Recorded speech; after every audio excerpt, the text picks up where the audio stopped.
Y'all give me just a minute. I gotta run to the restroom real quick, okay?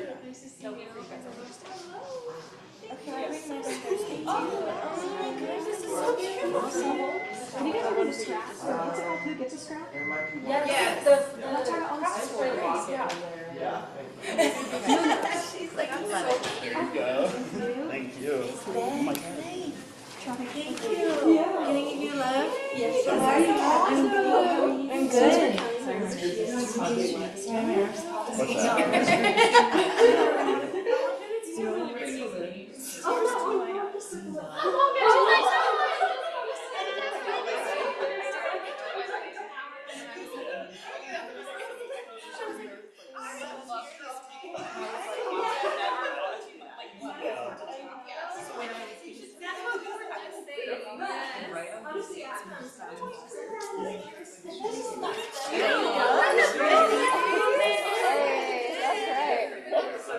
I hope you're so happy St. Patrick's Day.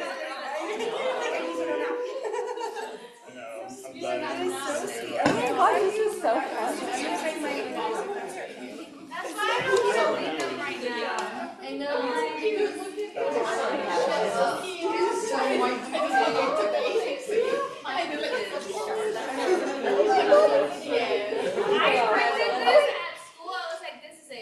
Oh, thank you.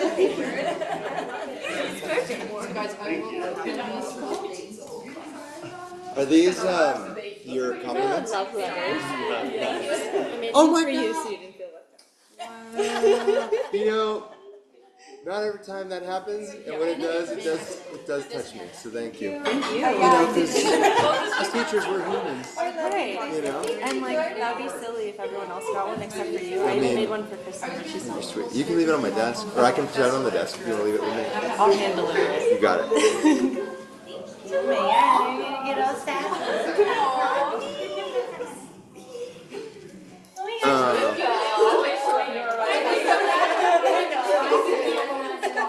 That's legit, Beck. Thank you. Damn.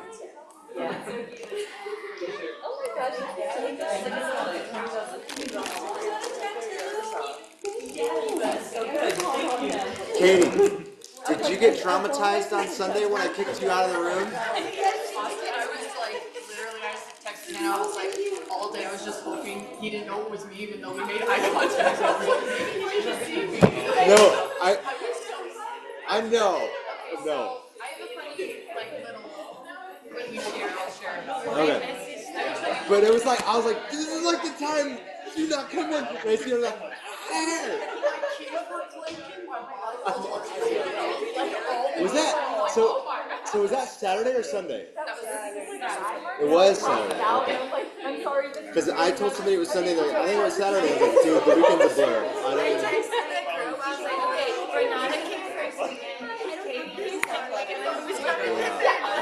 know. I know.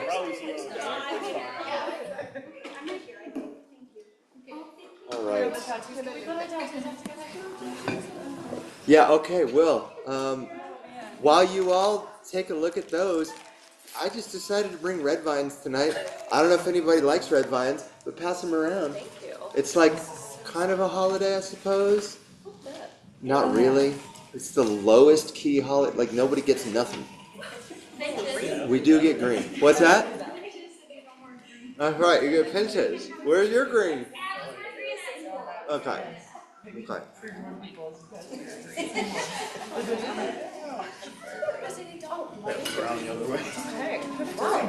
So Hannah, Hannah is going to join you and Renata. These are going the other way. Oh, For music? yeah, for music. Beautiful. Okay. Oh, Mentos.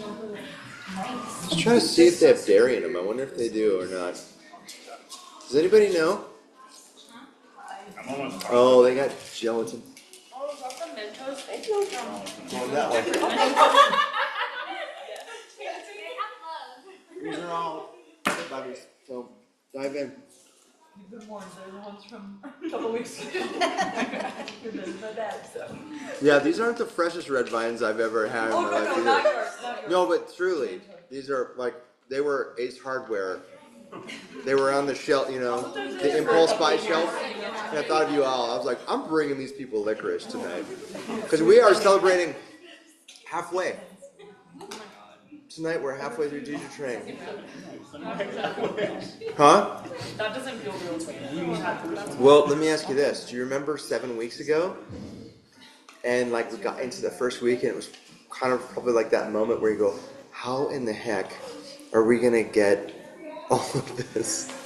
Like on the schedule, all these things. And now you're halfway. So just know that like there's still half the amount of work, but it's getting easier now? Question mark? I'm hoping. It's like a routine. It is like a routine. It should only continue to get easier, which then begs the question, then do you put more work into it? I don't know, it's up to you.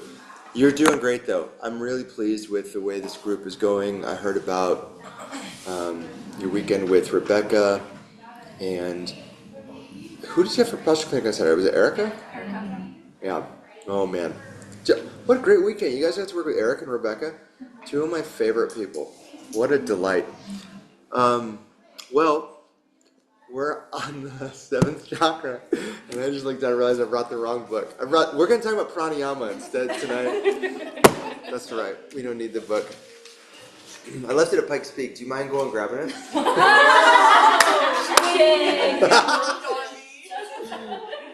Cha cha cha. Who was it the week before? Or the month before? The first week it was Renata. So Yeah, right. I think like half the class. Yeah, but now that, it'll happen, and that's okay. It's okay, so don't feel bad. You're not in trouble, but you will be punished. No, so, great to see you all tonight. How are things going with the training? Now that we're halfway through, are we like green lighting, we yellow lighting, we red lighting? Remember, green light is like everything's ducky, we're just swimming along. Yellow light is like some things are challenging, but I think for the most part I got it. Just have to make sure it doesn't turn red, right? And then red light is I'm definitely on the ropes and probably need to like think about getting help or finding help or helping myself, right? So 3 will be red, 2 is yellow, 1 is green. So just let me see where you're at with this. 1, 2, 2, 1, 1.5, 2, 2. You're like, I'm solid, baby. I'm a rock. So green is what? Green 1, and then 2, Jordan. Okay, cool. Nice. Well, for check-in tonight, I think it'd be cool to use our compliments. Have you? Well, I know. I'm about to cry. I saw Kelly's art for mine and I started tearing up. Okay, so let me tell you how I'd like you to do this. We're gonna do kind of an extended check-in. We're gonna go around the horn twice tonight. Is everybody here? This is great. There's no one online? Oh my gosh, I love this. Fantastic. What a day too, huh? In Coral Springs? Not so bad living in Coral Springs. It's hot. Is it hot in here? Yeah. I'll just do it right now. Let me turn it on. Oh my god, yeah, it's 79. Okay, I'm going to turn it to 76. That will probably do it, but let me know if in like a little while if you're still hot, okay? So here's what I want you to do is take one of your compliment cards. Did you already do this? Did you read this already? Okay. This is the first time you've given out these, right? Okay. So this is how it's going to look. So Beck was kind enough to write me one. Touching. But I want you to read it, and I want you to own it, so you're going to read it in the first person. So what it says here is, thank you for inspiring me with your dedication and humor. I have to change it, and if I know that this is like even more gymnastics mentally for you two who don't have English as your first language, so do your best, and if you can't do it, don't worry about it, okay? But what I would like for us to try, because it changes the flavor of it, right? If I read this and I say, oh, Beck wrote me, thank you for inspiring me with your dedication and humor. Oh my gosh, thank you, Beck, right? Like, that's different than if I own it and I say it as if I'm saying it to myself. I am grateful for, so I'm changing thank you, I am grateful for my mean, I'm grateful for inspiring others with my dedication and humor. That's hard. That is hard.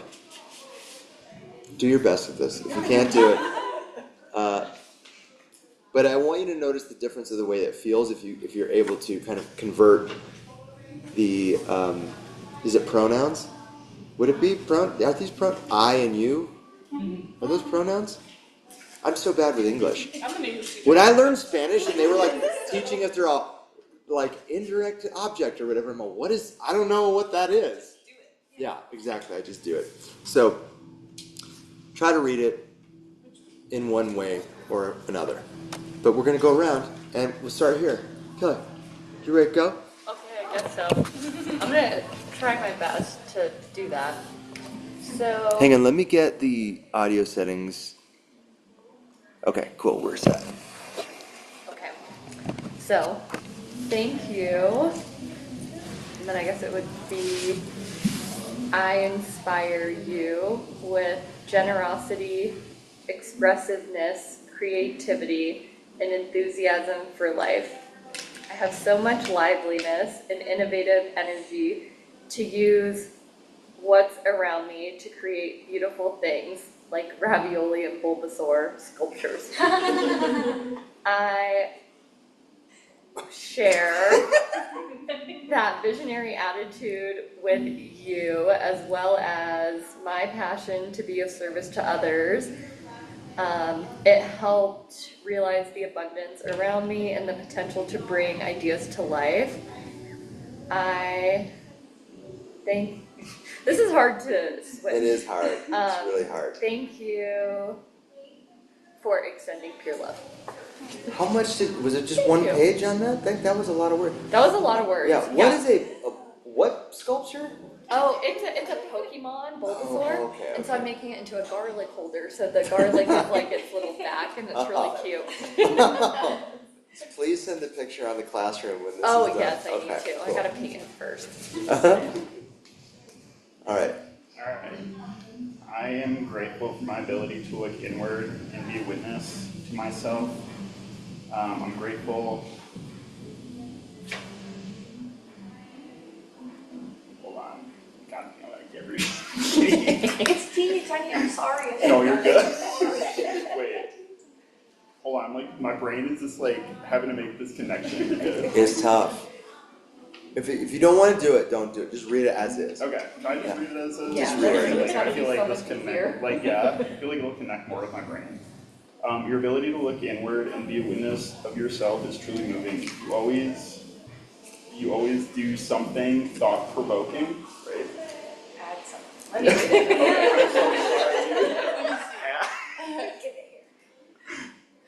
I said, you always add something thought-provoking to class, and I know your life experiences will shape the unique things you offer to your students. You'll touch many lives. Thank you so much. So you're supposed to read that.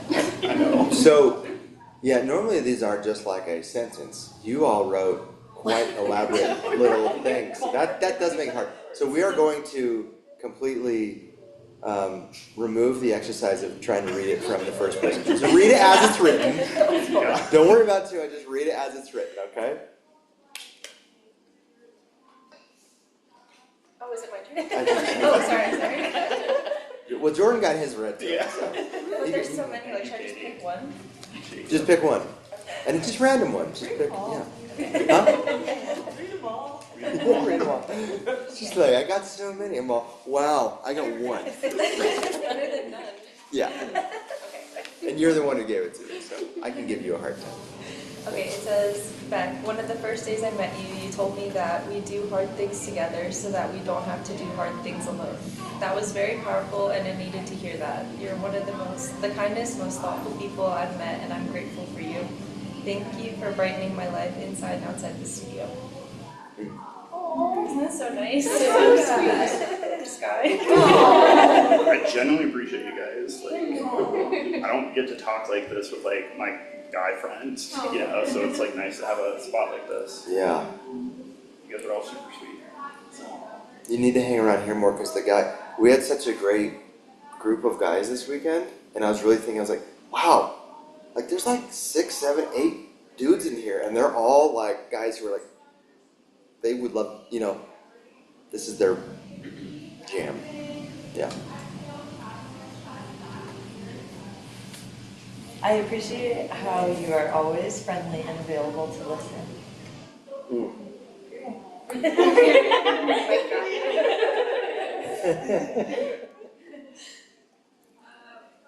First of all, I just want to thank you all for the letters. They're super cute. I just found out about this activity today, so I didn't have time enough to prepare something cool. That's okay. Just do it. Yeah. I mean, I read yours. Oh, you still got something? That's great. That's enough. It can literally just be a heart on a piece of paper and just hand it to somebody. yeah. I mean, maybe I should have done that instead, like just draw hearts. Oh, yeah. You're a free tattoo. Yes, exactly. Give out free tattoos. So it's really like coupons. Yeah. Okay, so I'm gonna start reading. So, just as like I received, right? Sure. Yes. Don't worry about it. Okay. You have this connection with spirits that I totally admire. I love that you have stayed true to you, such as reading the Yoga Sutras instead of true yoga. I admire your roots, like the desire to serve and help others. Keep doing you, and the world, I don't know how to say this word, like the planet will be better place because of you. Yeah, who did this one? Oh, thank you so much. I love that. I didn't write my name, I realized. It's kind of cool to keep it anonymous. Yeah. Yeah. Just a note from the universe. Yeah. I just wanted to. I always save my fortune cookie things, and whenever I have like a bad day, I pull it out. And so this reminds me of that. So yeah, that's gonna go into that pile. Nice. But your presence makes me feel calm, and your voice is always soothing.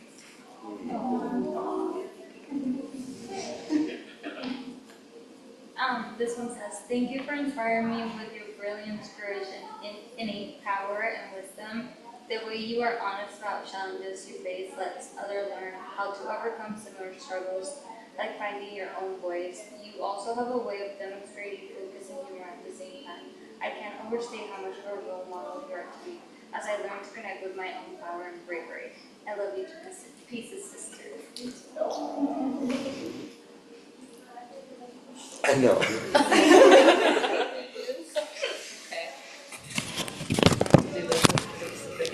Okay.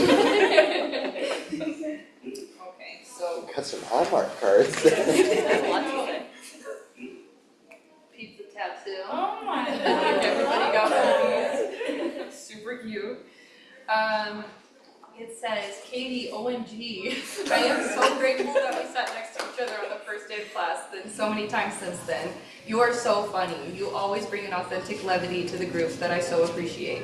I love your passion for music and movement. I sincerely hope we can go out dancing sometime. I also appreciate you inviting me to Austin's Empower class. I am someone who likes being included in things, so that simple act made me feel seen. You have so much to offer the world. Thanks for sharing your magic with me and Songa. You are a star.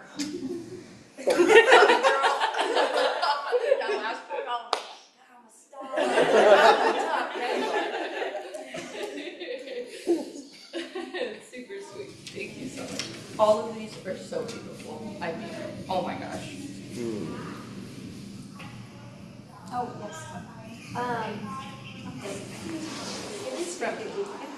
It says, you offer such sincere encouragement and warmth to class. You have a powerful balance of gentleness and clear direction when you teach.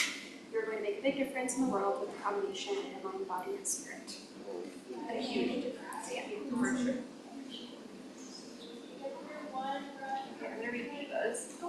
Also, all of you, I spent so long and so many contract hours writing cards for you. But they are in my classroom, so I'll have them for you today. Sorry, I forgot. But, okay, this one says, hi Hannah, I so appreciate the perspective you bring to and share with YTT.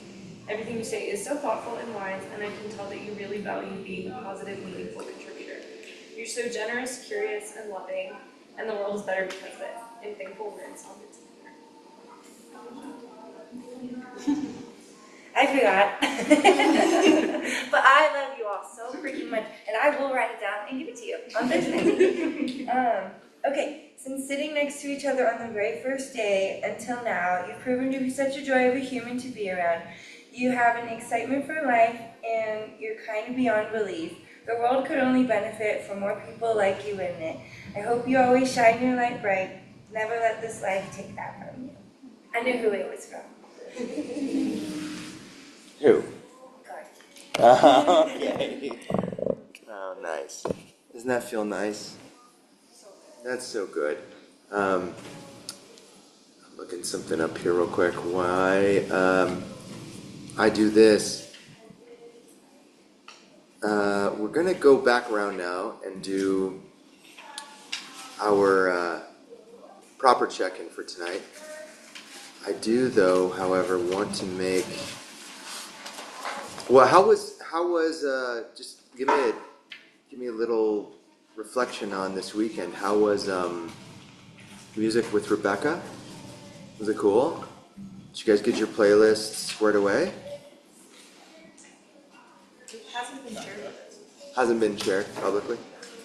Who has good taste in music? I'd like to think I do, but most people in my life do not agree. No? No. So what song did you pick for the playlist? And I'll tell you if you do or don't. But I picked A Calf Born in Winter, right? Oh, I love that song. Yeah. Who's I that wanna know by? the title to that song. Did you actually? Wait, yeah, that's cool. I don't know that Third song. Eye? Yeah, yeah. I'm not sure the name, that's why I didn't. Who is that by? Confident. I don't know that. Well, cool. I can't wait to hear it. Oh, here it is. Okay, this is what I'm looking for. So, who's a big music fan, by the way? Music fan? Okay. Who's kind of like, oh, the playlist thing is scary to me, because I'm like, yeah, I'm not a music person. Okay, well, we spent a lot of time, like, in yoga, focusing on, like, the frequencies that we're changing, right? Like, ever since we talked about it, fifth chakra night, we're talking about chanting, we're talking about energy, we're talking about ether, talking about vibration, frequency, all these kinds of things. And I found this, I thought this was really cool, because that was also right after, I found this right after that session. This was the Wednesday, the next day, and I emailed it to myself to share with you guys next time we were together, because I know there was some trepidation around the idea of chanting in terms of like questions of it spiritually, but there's some really cool stuff here that talk about how chanting and vocal sound and vibration stimulate muscles linked to the vagus nerve, increasing parasympathetic activity and vagal tone. Studies on Om chanting show increased high-frequency heart rate variability, if you're familiar with that, and shifts in the autonomic balance towards relaxation and calmness. fMRI studies on Om chanting show deactivation of the limbic and related regions, meaning the default mode network, amygdala, hippocampus, anterior cingulate, isla, orbital frontal cortex, thalamus. Brain changes are associated with reduced emotional reactivity and improved regulation of stress axis for people who chant more often. Nitric oxide acts as a vasodilator, increasing volume of blood and oxygen to all the major organs of the body when we chant. Yeah, and this goes on and on, but it's really cool. Like, this is like hard-based science stuff around mantra. So if you're like, oh, I don't care what it means or doesn't, like, is it good for me? Like, they're doing a ton of studies, and, you know, all that to do is a shameless plug, because Saturday night, we're doing a kirtan here at Austin Bluffs. So, it's from 6 to 7. If you want to come do some chanting in, like, a full practice of it, where we're here for an hour, but you'll be, like, in the dark crowd. You won't be, like, highlighted in the spotlight. It's not like you're at your music recital at 7th grade, and you're like, rub-a-pum-pum, you know what I mean? Like, you're not doing that. You can hide, you can, like, kind of just mumble the words. We have, like, handouts for people that can look at the sheet of paper. You can just zone out and listen to it. You don't even have to chant. But Nathan, Rebecca, Bryce, and I, we performed live music and doing yoga mantra. So if you can come Saturday, it'd be super fun to have, like, you know, like, sharing the activity like you did, inviting her to the Empower class, somebody should get it started and just say, I'm going, throw it down, like a gauntlet style, and say, who's coming with me? And I mean, but I know, like, it's a lot to ask, because you're already here for a long weekend, but what else are you going to do Saturday night? Right? Are you going to go to Cowboys and dance? Huh? You look like you were about to raise your hand. My mom's coming. Oh. I'm not taking my mom to Cowboys, but I might take her. You might bring her curds on? Maybe. Why not? I might freak her out a little bit. We're getting there. Yeah. Fair enough. Understood.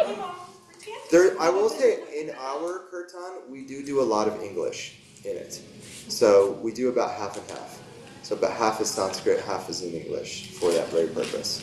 To kind of make it a little bit more like inviting and accessible. So there's my shameless plug.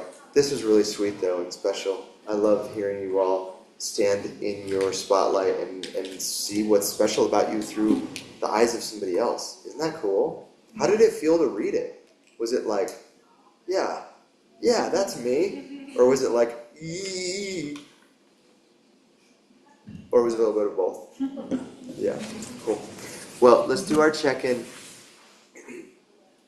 It's our last chakra night. How do you feel about that? Really sad. Yeah. Sad? How was sixth chakra last week? Do you remember that far back?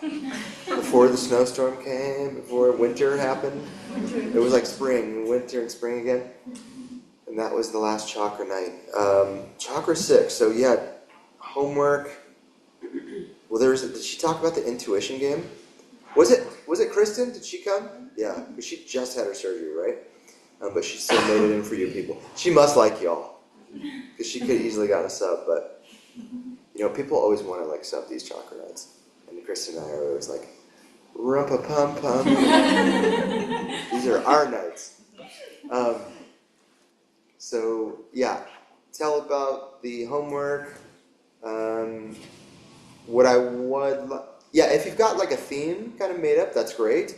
We might work more with that later tonight. So if you just want to save that for later, that's fine. But talk about what you thought about the sixth chakra. What was your big takeaway from it? What you did on your homework, if you did anything, and where you land with these concepts of things like intelligence. We talked a lot about that this weekend, right? Like not intelligence like I can do math really fast, but like being guided by something greater than I'm hungry, right? Being guided by something greater than your survival instincts, your basic primal kind of needs. What's your relationship like with that? And the sixth chakra is the command center. It controls all the other chakras below it. It's kind of the grounding ballast for, if you're thinking to yourself like, wow, my second chakra is really out of balance. How am I going to get in balance? I'll just focus on my second chakra. No, the sixth chakra is really the way to help modulate a balance of energy throughout any preceding chakra. Because it's ajna. If we say ajna, remember the word ajna? That's the name of the chakra. That means command, right? So to have command is to be achieving some mastery with this chakra. So we started this way with the words. Let's go. You good to start? I would prefer not to, but... How about we start in the middle then? Okay, thank you. Yeah. You good to go, Megan? Love you. No, it's fine. Thanks, bud. I didn't do the homework. Okay, good. Honestly, I kind of just went back to the root chakra. Oh, yeah. That was more... Just what I needed. I didn't think of it being, honestly, so... You didn't think of what... Oh, that's okay. Well, do you remember anything from last week that kind of struck you or stayed with you about the sixth chakra, or is it kind of just all blur now? Just kind of... Okay. Well, let's see what we come up with tonight. So, that's all right. That's all right. As we go around, if something like jogs something for you, where you're like, oh, I actually did work with the sixth chakra a little bit this week. I didn't even realize it. Feel free to like take a second pass at it. Since I put you on the spot, we can. I mean, probably still look at the same. That's okay. That's okay. Which way do you want to pass it though? You gotta go right or left. You don't get to just go throw it across the room at somebody. I don't know. I don't have so much things to say about it, but one thing that I I feel pretty balanced on that chakra. I feel like that I have a really strong intuition. It's so weird though, I don't know actually if that's intuition or like a mother instinct sometimes. For example, I know this sounds silly, but the other day my cat, she was stuck inside of the cabinet. And I didn't hear nothing, like she didn't make any sound, I just had that thought, like she's stuck inside of the cabinet. And then I went there and then she was there, just like quiet, like scared and looking to the door. And what's funny that I talk about it with my husband, you know, like, oh, I think that she's there. And he was like, no, she's not, she's probably just playing around. You'll see? She's here. She was there, yes. And I don't know, I think that that was like something, was an intuition, but at the same time, I think that it could be like a mother instinct, you know, even though like I'm not her mother for real, but it's just like knowing things. Yeah. I don't know, because that sometimes happens with my birds too, like because I release them in the bedroom and sometimes they'll be doing stuff and I just know that they're doing without they making any sound about it. Yeah. And I go there and they're actually doing that stuff. Yeah.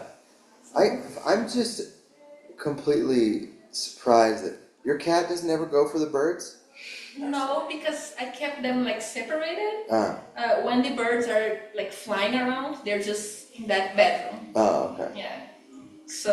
And the cat's just used to him now, otherwise. Yeah, the cat is really like sweet. I think that she never been outside, so she doesn't know what it's like to hunt a bird.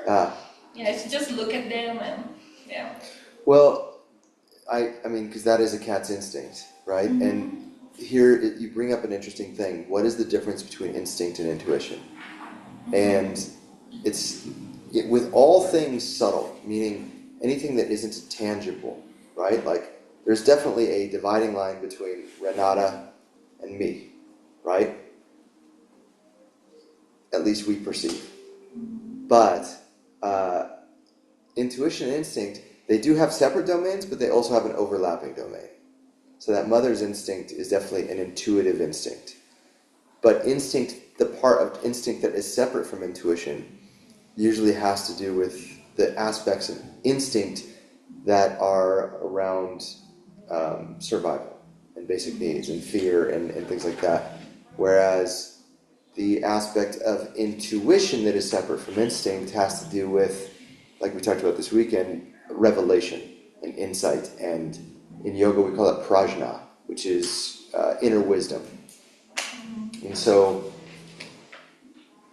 yeah, I'll be curious to hear more from you all to see if like this comes up. But did you guys talk about the difference between instinct and intuition? Because, a big thing of this is like, you don't need to cultivate your instinct more as a human being. Everything in our society is designed to be keeping your instinct like on the treadmill running, right? So your instinct is like buff. Everyone, because when your instinct is in shape, it's easy to like control, right? It's easy to make you think, well, if you don't have this, you probably want to buy this, whatever it is, right? And so obviously if your instinct for FOMO, not having enough, then that comes down to, being left behind, will I survive, being abandoned, all these kinds of base fears. Nobody sells beer or whatever it is commercials sell. Nobody sells it based off of like intuition type of attraction, because it is subtle, and intuition comes from the Vijnana Maya Kosha, or the buddhi mind, and it sometimes purposefully misdirects us, and that is something worth noting. So in different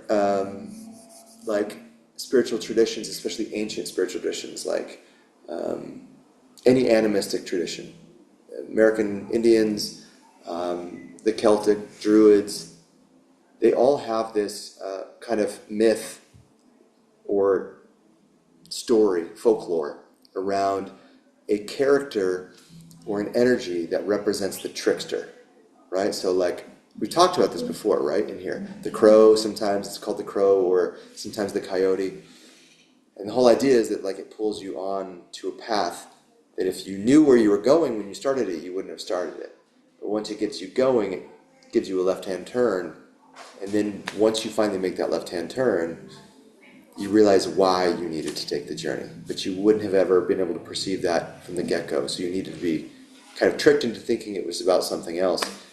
Because the mind, all those things I listed off that get quieted down when we chant, the default mode network, amygdala, all these different things, they are wired for just beta brainwave kind of thought of just like, do I have enough food? Am I comfortable enough? And all these things. Intuition doesn't care about your comfort, right? Intuition, in fact, wants you to grow, and the requirement of growth 99 times out of 100 is not being comfortable. So intuition is also oftentimes like, when intuition comes into my life, a lot of times I go, oh, what a pain in the ass. You know, like, I don't want to deal with this today. But then, you know, that's my work. I have to take that step. And so, yeah, I'm curious, what are your thoughts about the difference between instinct and intuition? Do you know the difference when it arises in your life? Because sometimes intuition will cloak itself, instinct will cloak itself as intuition and say, this is really what you need to be doing. This is really the right thing for you. But its ulterior plans behind it are to keep you safe and comfortable and relatively in control, right? Growth edge is oftentimes insecure. Beyond just being uncomfortable, it's also unknown. We don't know if the thing is going to work out. It's reductive to say, a lot of times we say, well, if you succeed, you don't learn that much. But if you fail, you learn. Actually, what we do know through enough studies is that people who fail too much get kind of shy. They stop taking risks. They become risk averse. And people who succeed too much forget how lucky they are. So really, you kind of, to stay kind of conditioned to be able to perceive your own privilege in life, you want a pretty healthy amount of wins and failures along the way. If you think about even in a relationship, right?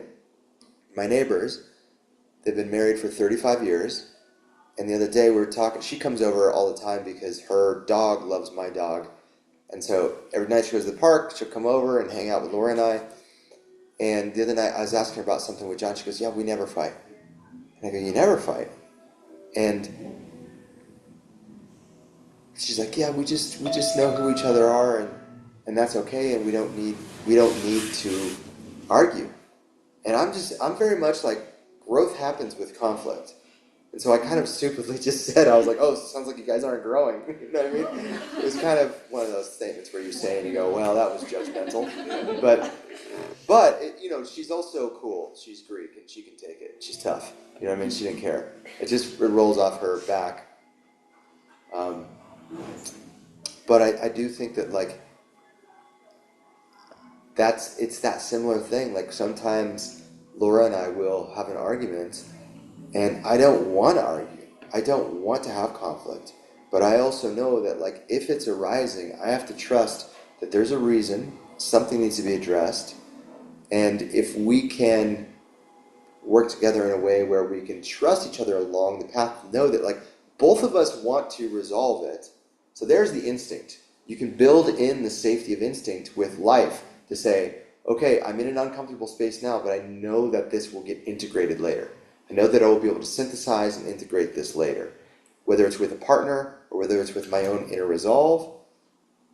But that's kind of how we have to think about working with intuition and instinct is like, sometimes they are diametrically opposed. Instinct will pull you one way and intuition will pull you another way.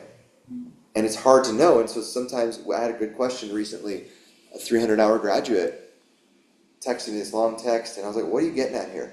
And they said, well, how do you cultivate intuition? What yoga practices cultivate intuition? And it's a really tricky question because you cultivate intuition by trying things and succeeding sometimes, and failing other times. And you kind of take the sum total of that data and hopefully learn a little bit more about it, because it's... Am I alone here in talking about this? Are you guys with me? Okay, because I feel like, am I going too far down this rabbit hole that nobody's wedged in the dark? Intuition! Are you guys here? So, okay, that's the first check-in. Okay, all right. Well, it was the second one. But now you've learned something about the sixth chakra again, I hope. But it's tricky, because intuition is this thing that we do have to cultivate in our life, and it's not something like so many other things. Like, if I want to be strong, when I'm working with my body, it's really pretty predictable. If I go do things that make me strong, my stress adaptation will create strength. Intuition is not like this. We can't just predict outcomes. We can't just go to the intuition gym and lift the intuition barbell to increase our intuition strength. We have to be vulnerable in the ways that we work with our higher intellect. We have to at one time have faith, but be careful with faith, because it can't be in good faith, right? Like, good faith is actually not faith at all, and also bad faith isn't either. So we in West, we don't really have a great concept of what actual faith is, but it's being convicted. That's what faith really is being like having conviction to say, even if this fails. Do y'all know the quote, "The Man in the Arena," by Theodore Roosevelt? Is anybody familiar with this quote?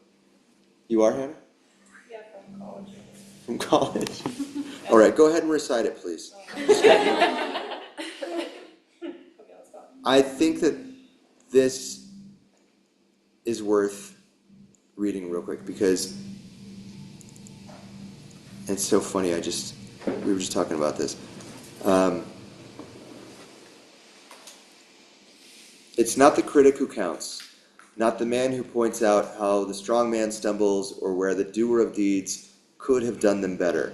The credit belongs to the man who is actually in the arena, whose face is marred by dust and sweat and blood, who strives valiantly, who errs, who comes short again and again, who spends himself in worthy cause, who at the best knows in the end the triumph of high achievement, and who at the worst, if he fails, at least fails while daring greatly.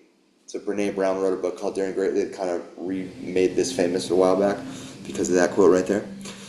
So, that the man in the arena's place shall never be with those cold and timid souls who neither know victory nor defeat, who have not enough courage to step into the arena, right? So that's when you ask yourself, like, how do I cultivate intuition? Well, are you strong enough? Are you courageous enough? Do you have enough conviction to stay in the arena? And it's really pertinent to what we do as yoga teaching, because, I mean, time and time again, the hardest thing is that intuition does not hold up over the long run. Intention will not sustain the trials and tribulations that you will go through as a yoga teacher. You have to have something greater than intention, right? Because intention doesn't plan for the day where you show up to teach your class and you had to put your dog down, or something terrible happened in your life, or you're just depressed, or you're not inspired, or you feel like a complete fraud, right? You have to have a ability to have a relationship with a conviction within you that is greater than your own ego's need to feel safe and protected in that public space. Teaching yoga is, do you think it's ever a job? Do you think it's ever work, people? So I've had like probably 18 jobs before I taught yoga. And I started teaching yoga when I was like 27. I'm 46. I'm about to get 19 years this year. It's crazy. Every job I had before teaching yoga, I could show up a total piece of work. Do you know what I mean? Like on 5% with my battery. Maybe I stayed up too late the night before. Maybe I didn't even eat breakfast. I don't even know if I brush my teeth sometimes, right? Like, I did. But point is like, it goes beyond what you can even imagine, because it's not even about trying to show up at 100%. Yes, you want to be your best when you show up to teach yoga, But you can't rely on the last 12 hours of just taking care of yourself in a 24-hour period to do that. You have to stack days into weeks, into months of doing your best. Even if it's at 30%, if you're giving 100% of your 30%, you will be servicing yourself in all the ways that I'm talking about right now. You will be in the arena. It's going to be hard, and eventually that 30% will grow. The last point I want to make with this, though, is that it ultimately does, if you really want to convict yourself to being a great yoga teacher or being a really dedicated yoga student, because not all of you might teach, it needs to become a living, breathing conversation with the horizon of your life, day in, day out. And the currency of that conversation is the unknown. And that is so unmarketable. It's so not sexy. It's so not, you know what I mean? It's fleeting. So I know I'm preaching to the choir, but and my hat's off to you all for being here. We're halfway through. You are doing that. You are doing that. So the point isn't, someday you'll have to start doing that. No. You're already doing that when you show up and you're like, I didn't do the homework, or, I'm going through some family stuff, or I missed the weekend, I didn't do the homework. You're already doing that. So the point of all this is keep doing it, but recognize that what it takes to keep doing it now might need to change for what needs to be later. And that could be the coyote coming into your life. Yeah. I guess, I don't know, there's something in what you were saying that I'm trying to process and also think through my question. Yeah. I think in my own experience so far, the giving 100% of your 30% and that showing up and that drawing on conviction, I tend to fall into this sort of self-induced kind of dogmatic way of approaching that, and I don't know if that makes sense. Say more. If I'm not then giving 100% of my 30%, if my conviction becomes so strong that it becomes identity, then who am I without it? And then when I am not perfect, inevitably, then I'm not okay with myself. Yeah. Does that kind of make sense? Yeah. So I see that as being a potential pitfall and very human.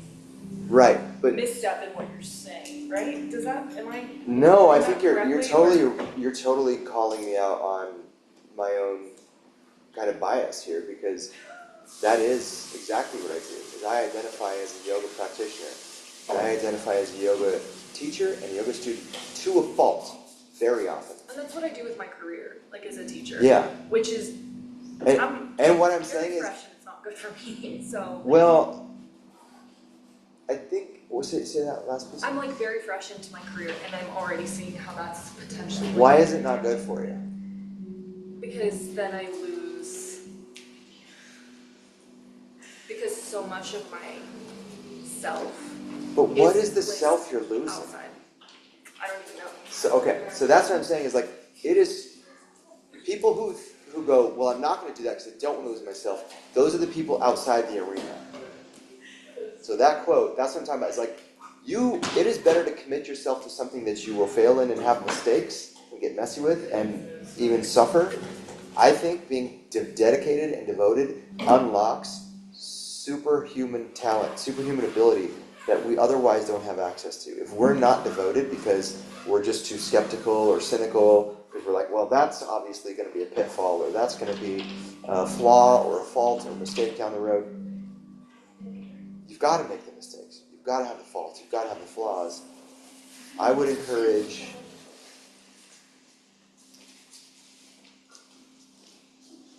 what else are you going to do with your time? Go all in. Can I add something? Yeah. I think that maybe what I'm hearing is that your work and your value are tied to these things. Oh, okay. And maybe it puts them in question when you can't do them. But knowing you're innately worthy 100% of the time is a separate. Do you know what I mean? Yeah. Regardless of your thing in your career. So, okay, yes.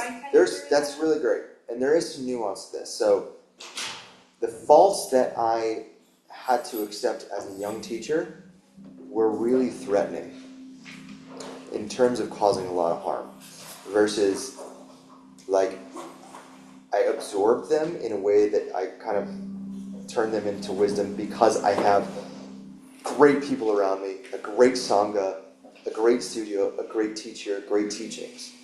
I definitely would have fallen prey at some point, over-identifying myself as a yoga teacher and a yoga student to the point of becoming, like my whole joke is like, my biggest fear in life is becoming a cult leader. You may not know it now, but I can grow a beard like nobody's business. I can grow a cult leader beard. I seriously, like, and why do cult leaders become cult leaders? Because they're actually protecting up an insecurity that they don't know at all.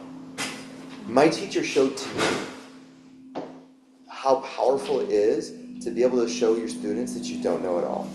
And that relieved me from my own abandonment issues, my own insecurity, my own ability to track into, by fault, over-identifying with this role a way that my own insecurity would have completely toppled me. So when you dedicate yourself to something, what it does is it puts you in the room with other people who are also in the arena. Does that make sense? Those people have skills, they have experience, and they have wisdom that they can share with you that will allow you to, hopefully, if you listen close, you ask nicely for help, and pay attention, they will help you become your best version of yourself, even when you are making great sacrifices in your life to become a singular version of yourself. Now, not all of you are going to teach yoga for 18 years, 19 years. I think I'm more thinking like off the mat, out of the studio applications of what you're saying, which I'm struggling with. How old are you? I'm 24. Okay. So, do you think you will do this career for the rest of your life? Yeah. So that is just a piece of your own consciousness, whether it's coming from intuition or whatever. It sounds like it is coming from intuition, that is telling you, like, what I'm saying is actually here to remind you to hold on to that separate part of yourself. It reminds me of the first time I ever fell in love. I fell in love with an idea of a woman. Has anybody ever done this? Anybody? Am I the only person who's ever fallen in love with the potential of what somebody could be? I am? No. Okay. So, what happens when you do that? The first time you do that is you fall in love with the potential of what somebody could be so much that you lose yourself in it. And then what happens? What happens? You get your heart broke. Because when you give permission for them to not have to be the person that you see the potential of being, right? Then they will never become that person. And in fact, many times I'm sure there's a lot of factors in it, but in my case, I was in love with who this person could have been. Apparently they didn't have that same idea about who they wanted to be. We ended up going our separate ways, and it broke my heart. And what I learned in the heartbreak was, I'll never give myself completely to another person again. So that was what I was thinking, right? Kind of like where you're at right now, where it's like, ooh, am I over-identifying here? Because if this falls apart, I've lost everything. Is that what you're saying? Not necessarily. I don't want to take too much of the Well, this is what we're doing. Well, I think that this also just falls back on I have a religious upbringing and that framework that I'm operating from. So I've lost my train of thought So a piece of you always feels kind of protected from no matter what happens, however connected you are to it. Yeah. Yeah. But I also just think what I was hearing you say is this being in the arena means you are fully devoted to this thing, being yoga teaching, right? Am I interpreting that correctly?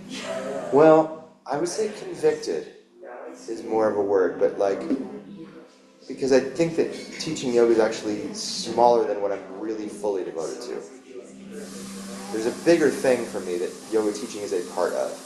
Yoga teaching is not the top of the peak, but it's a huge instrumental component to that. But mine is very similar to a spiritual calling. It's not religious per se, but is that what you're saying? That that's the top of yours? Yeah. Yeah. I mean, that's something I'm like deeply working through right now. So That's great. I think that's really good. yeah, I don't Especially at your have age. full thoughts on this. I just think I'm struggling with that concept a little bit. Of dedicating yourself to something. Yes. Yeah. Well, it does beg the question, like, how much do you have to give to something? You know? And not everybody here is gonna have things work out to where you're gonna teach for 19 years. You know? Because I certainly wouldn't have if I didn't get very lucky too. Right? Like if I wasn't able to quit my other jobs to do this, who knows if I'd still be here. Right? There's also part of it that has felt like I've had access to it. I've been privileged enough to have access to it being able to replace certain aspects of my needs. That doesn't happen for everybody. I'm extremely lucky. It's not like I'm a better teacher than, I mean, I'm a good teacher. I'm not deluded about that, but like, am I the best teacher? Am I the one who, if 10% of yoga teachers get to make a career out of it, am I in the top 10% of great yoga teachers? Probably not. Maybe in the top 50%, but like a lot of it's not in your control. So I guess a little bit what I'm saying is like do your best, that whether it's that 30%, give 100% of what you have for that 30% of that day. But yeah, be open to, that's the idea of working with intuition is like, I didn't know I would be here 18 years ago. I just followed the next step. We talked about the golden thread in here at one point, right? Kind of like when you're doing yoga, you kind of see like the obvious next thing for yourself. You're like, oh, teacher training, that makes sense. Oh, now I'm connected to this person in the Sangha because I have a vibe with them. That's all part of like the golden thread. These are things that kind of lead you on down this path of like what you might think of as like yeses, saying yes to these things. So, good. Sit with that confusion. Think on it. Do you feel okay? I'm cooking. Yeah, no, I'm an internal processor. Yeah. Well, I want to make sure. I'm like 5 minutes behind you right now. I want to make sure you don't end up coming to a place where like, I'm not telling you any of your thoughts or feelings are wrong about this. I think they're correct. I think we are saying the same thing coming at it from two different sides of things. Yeah. So. I just am coming from the religious, I think the most succinct way I can say this is, I'm coming from the religious framework, which leans heavily on some like very dogmatic and what I perceive as kind of negative teachings. Oh, do you see what I'm saying? So I'm trying to like. So I didn't know that. I was thinking you were colliding, coming from like I'm religious and that's my happy place. But it is and it isn't. It's complicated for me, gotcha, and I'm working through that right now. So I'm like, okay, what I'm hearing you say, some of the things sound kind of similar and also very different, and that's what I'm trying to be like, okay. Okay, so let me make sure I'm clear about this part. When you convict yourself to something, don't ever lose your sense of agency. Okay, that is helpful. Yeah, okay, now I understand where you're coming from with all this. And does that clear everything up for everybody else? So like when I got broken up by that girl and my heart was so devastated, I had given all my agency to her. That was the point I was trying to make. What I learned was I can still be completely convicted to my marriage, but if something ever ends with my marriage, I will never be as devastated as when I was 20 because I have not given up my agency. Because that's actually toxic. That's not love. That's codependency. And I needed to like unlearn that. And that can happen in religion. Yes, that can happen in yoga. Cults, hello, right? So yeah, you're right to like have, hang on, is this alarm bell's going off, is this what you're saying? No, that's not what I'm saying. Definitely convict yourself knowing that you still are in command of yourself. So great way to bring it back to the command chakra, right? This is where we convict ourselves from.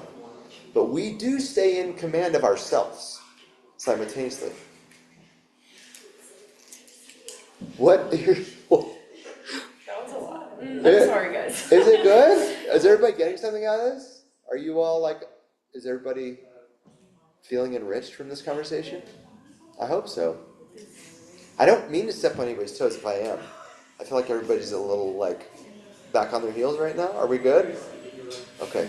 I apologize if I'm too much tonight. Sometimes, I mean, I'm sweating over here. I don't know.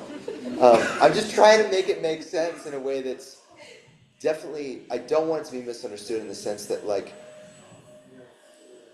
being the man that you're in, it definitely takes all you got, but that doesn't mean you lose yourself to it. Yeah. Yeah. Okay. So thank you for sticking with me. I really appreciate it. So I'm glad. I felt like we weren't there, and I was like, I'm guessing right until you said that. Oh, your relationship with religion is complicated. I thought it was just all positive. So that's why I wasn't plugging into what you needed. I think.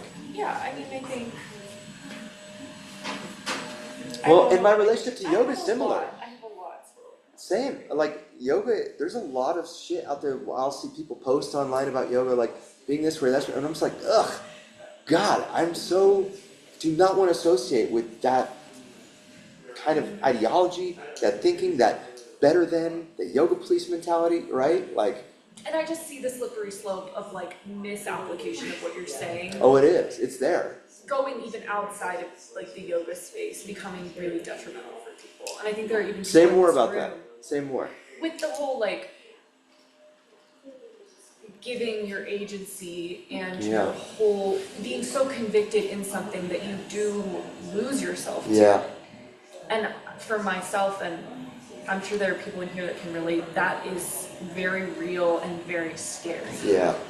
Whether it's religion, career, another person, whatever. So I think that the distinction you made about like being convicted, being devoted without completely untethering yourself Well, and here's something into something, that's a very firm line. That's what I need clarification with. Because I was like, wait a minute. Yeah, no. And the thing that I think bakes my noodle about it is that agency isn't finite either, right? Like, so the more wisdom we gain, the more in relationship we are with intuition, and the more we get back from the way we dedicate ourselves to, I'm going to say, healthy things in healthy ways, we actually increase what agency is in our life. So that might be a whole other conversation. But your capacity and availability for agency and self-efficacy will change over periods of time in your life. In fact, probably the greatest times in your life, the most happy you will ever be is when you have the most agency, efficacy, and most quality relationships. It really comes down to those three things. Purpose and meaning are in there, though, right? When you know yourself and we have autonomy and you can do the things that are meaningful for you. But yeah, I mean, you're definitely speaking to a really important factor of all this. And there were times in my life where I even lost myself, I think, to some extent to yoga, but luckily I was around great teachers, a great sangha, and, that matters. That matters versus somebody who just doesn't give a fuck, you know what I mean? Sorry, my language, but like, if you, your eyes. But I've got a friend in North Carolina who, like, he has been business partners with this guy, and they have millions of dollars tied up into real estate. And this, like, he's given a lot of his agents, a lot of his trust to this other guy, and it's falling out now. The ground beneath them is falling out, and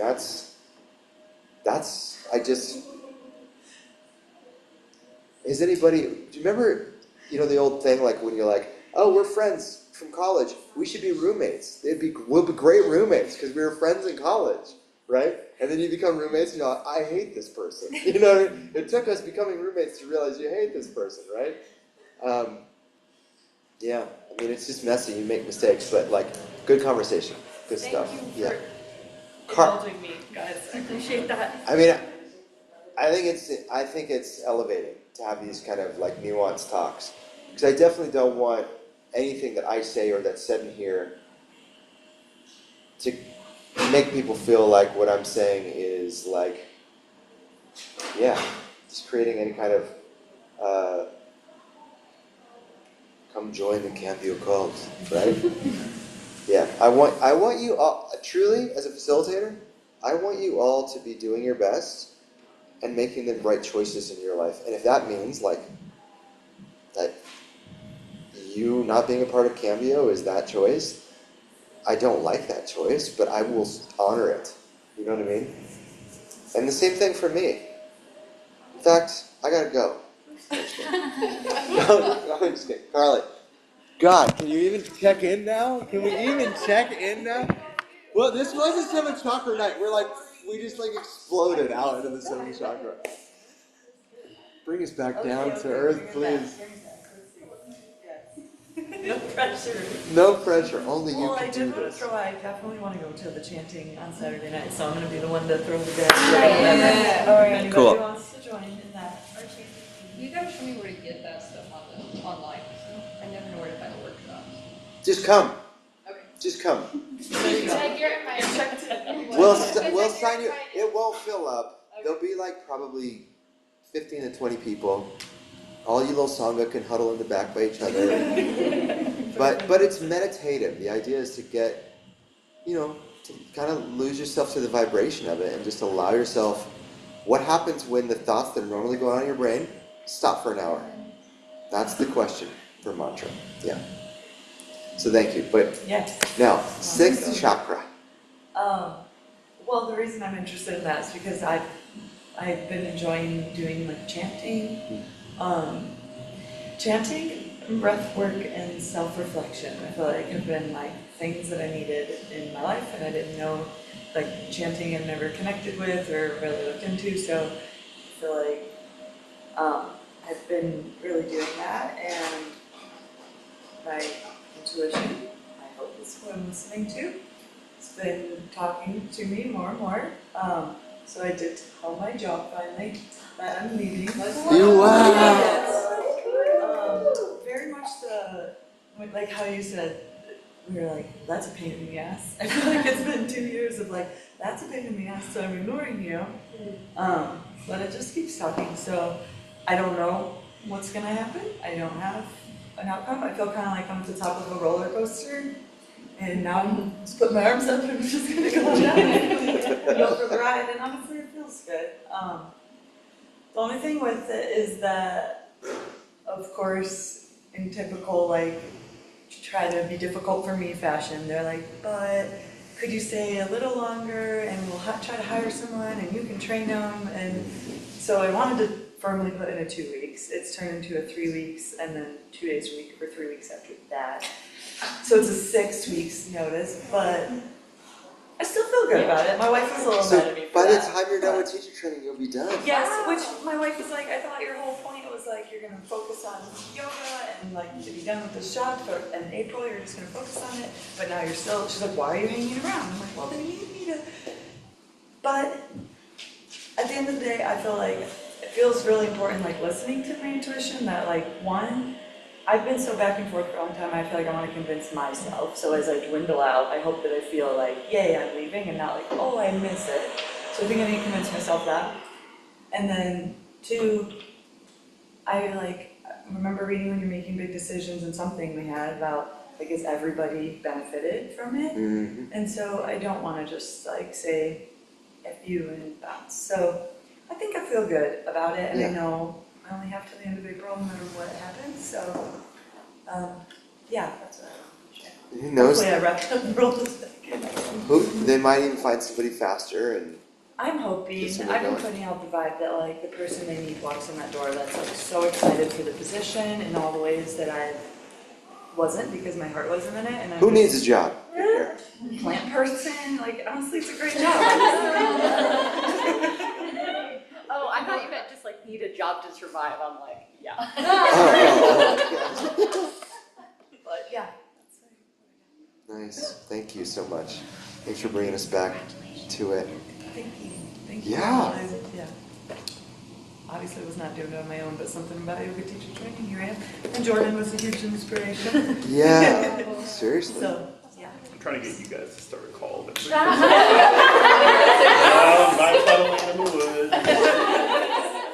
We'll all be jobless soon. I mean, you should see the beard I can grow. I mean, it's a cult leader beard for sure. Yeah. Carly, that's awesome. I also particularly love, you were like, my wife isn't happy about it. That is such an instinct. Like, oh, I shouldn't do this because my wife's going to be mad. But the intuition overrode and was like, but I need to do the right thing for people I care about. Well, she's not happy because she wanted me to stand up for myself and put in my 2 weeks for a long time. And so now I told her I did it, but I was like, bye. She's like, why are you dragging this out? I'm like, but I'm still doing it. Yeah. I could have been there for 5 years longer. I didn't have. Exactly. And yesterday at 2 in the afternoon, I was like, that's it. I'm telling you. It was yesterday? Yeah. Well, yesterday I kind of like wishy-washy said it, and she said, let's talk in the morning, see how we feel. So this morning I said, I haven't changed my mind.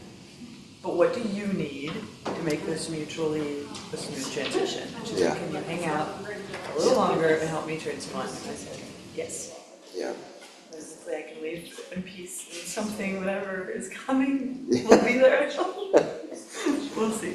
Yeah. But yeah, I'm along for the ride. So, it's good. Nice. Thank you. Go back. I was waiting for Austin to give a motivational speech. No. They're not working tonight. They're not working. Okay, I don't even know what I want to say. I was trying the intuition game, and I'm terrible at it. I was like trying with my friends, like, what am I thinking of? And they're like, a dolphin. I'm like, it's a giraffe. You weren't even close. But it was fun to try to like practice like telepathy, I guess, or just like projecting that image and like trying to send it to somebody. Because there's so many times where like I'll be thinking about somebody and then, or like just can't get them out of my mind, and then like a couple of days later they're like, hey, I've been thinking of you. It's crazy. Like, I don't know. So I think this one, like intuition, is a little bit hard for me because I have a lot of anxiety and I think like a little bit of OCD. So I hear this like repetitive thought and then I'm like, oh my god, it's my intuition, but it's like, it's not. One of the homework questions was like to give over a treasured task. So this came up for me with my kitty cat. He gets supervised outside time. And because he's just so naughty, but anyways, I have like a fenced in yard, and he knows he's not supposed to jump the fence or whatever, so he's been very respectful of the boundary lately, so I was like, I wonder if I go inside and make myself a cup of tea, if he'll run away. And it's not that dangerous, like if he jumps the fence, it's not going to be the end of the world, but, and sure enough, I went out and he was still in the yard, and he was looking at me, but I went out like, haha, and he was just like, what? Like, so anyways, it brought up this idea of like trust, and like trusting him and trusting myself, I think like helps my intuition a little bit, because I'm someone who like struggles to make decisions or like decide on something, and like there's just always two sides of the same coin for me. So this one was a lot about just trusting myself, I guess, and how well I've trained my cat to not jump the fence. So that's all. We do the same with our cats. So they can go to the backyard when we're home and there, and Penny stays in the yard like a trooper. Mabel jumps the fence like an inmate, breaking out all the time. You just hear the ching ching, and you're all, "God damn, Mabel!" And you have to run around the house. So yeah. Oh, wait, one thing I do want to say, I have this robin in my yard who likes to eat the bugs, and my cat just wants to murder everything that comes in the yard. The robin, like, I heard it land in the leaves, and I knew the cat was out there, so I went, like, rushing out of the house. I was like, you gotta get out of here! And the robin flew away, and my cat was like, he was, like, so close to killing it. Oh my god. I was like, you could have gotten it too, buddy. Anyways, that has nothing to do with my check-in, but trying to save the wildlife at my house. I mean, it does though, because the way that we do relate to the natural world is oftentimes our instinct is the thing that's getting us fragmented in the way that, like, we are natural, right? Human beings, our natural state is to be natural. We have a place in the wild world as well. We have just kind of become so domesticated ourselves and socialized ourselves. We have forgotten it, and like a lot of our things that we identify with, right, have brought us so far away from what that is. that like these instincts a lot of times are ways in which we're trying to engage with it to either remember or to learn what that is. And yoga is a way of getting back with your true wildness, right? I mean, have you all ever been out like in the woods and like felt that feeling of just like, you know, the moon normally that's like way out there and it's just like right here. And like you're hearing things and your senses are heightened and you're like smelling the dirt and you feel like at one with the trees and like the creek is not just babbling, it's singing a song. You know what I mean? For you. Anybody? Yeah, I was on drugs. Well, but what I'll say is though, that like a thing like psilocybin, one of the things it does is that it lowers your resistance to compartmentalize reality, right? So it can allow, artificially, different parts of the brain to fire simultaneously. And ultimately that's what happens when we get into like really heightened states of meditation and altered states of consciousness, is that we're breaking down the barriers of being allowing the constituent parts of the brain to be what we call coherent. And when we get the different parts of the brain coherent, whether artificially or naturally, we vibrate with things that are luminescent outside of us, right? That's why, like, you know, even if you take mushrooms and you're like in an artificial, like going to a concert, yes, it can be pleasurable, but it's a totally different thing. That if you go out into the woods and you take mushrooms, but the same thing with like the yogis, you know, it's not why, like, yoga was not cultivated in the cities, right? Yogis went out to ashrams where they dedicated their life and lived, dogmatically or not, some of them yes, some of them no.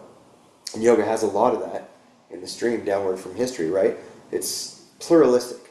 Remember that about yoga, y'all. Pluralism is a really important word to understand with yoga. So anytime anybody's ever saying, this is the only way you can do yoga, or this is the only right way to do yoga, or your yoga is wrong, like we forget that like yoga started with like, you could almost think of it like two guys in the woods, or women, or whatever, right? And one said, well, I'm going to start a religion, because I can, you know, this is getting really exciting. People are taking notice and they're coming around. And the other's like, well, I'm just going to stay out in the woods and be, you know, well, there's a name for it, tantrika, you know, like tantra. You've heard of tantra, right?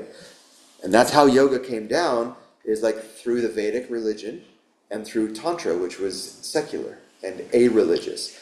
But over 5,000 years, you bet, they met and they would borrow and trade and then switch streams and then come back over and switch streams.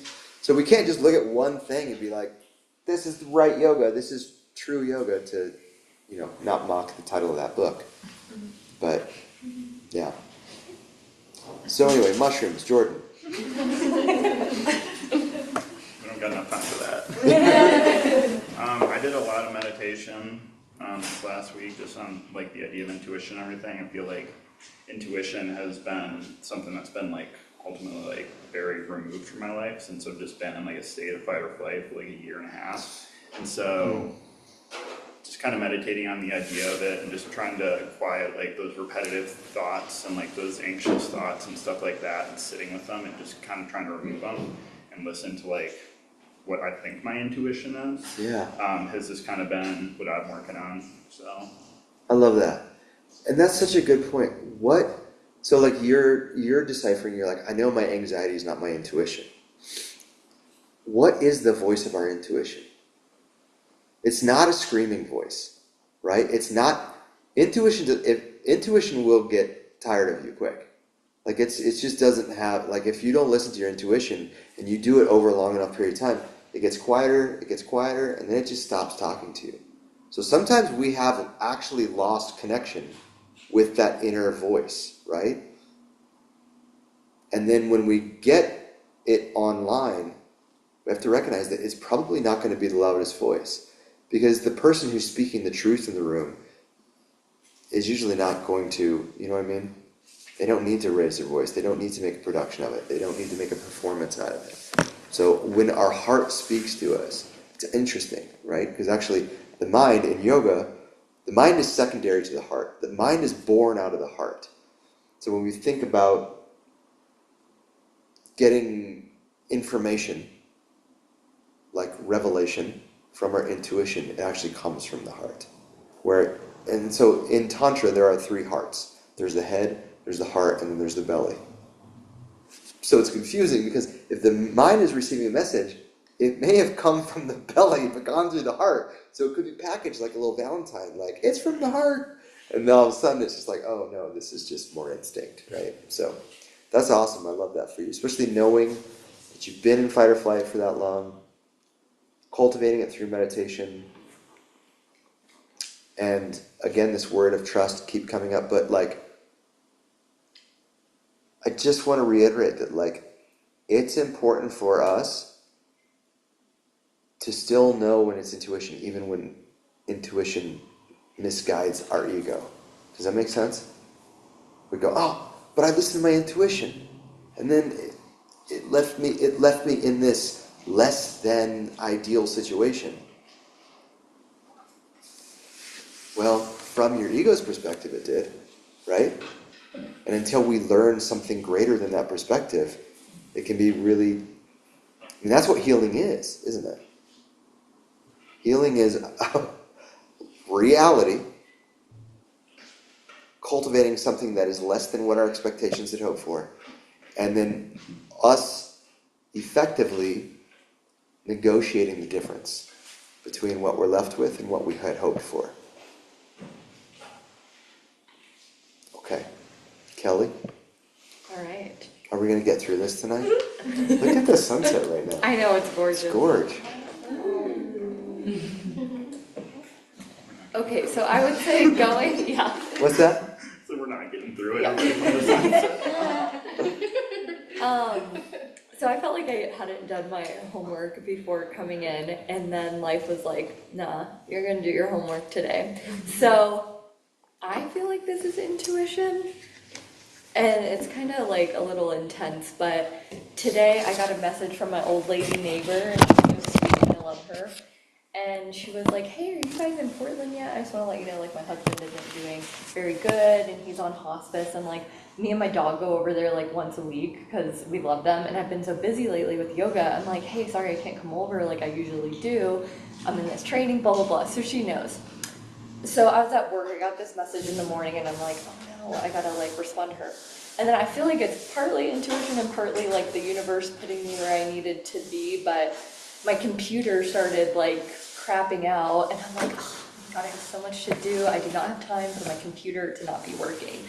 But I gave my computer to IT, so they had it for an hour, and then Nick, my husband, works at the same place, so he was gonna bring it home when he got back, or like when IT was done with this. I was like, okay, I have this like hour to just go home, and I have nothing to do. I can't work even if I want to. And I didn't want to, but I felt like I needed to. So then I messaged her, and I was like, hey, oh my gosh, I'm so sorry. Like, can we come over and kind of like say hi and just be there with you all? And she's like, I think he like just passed like right now, like as we're like speaking basically.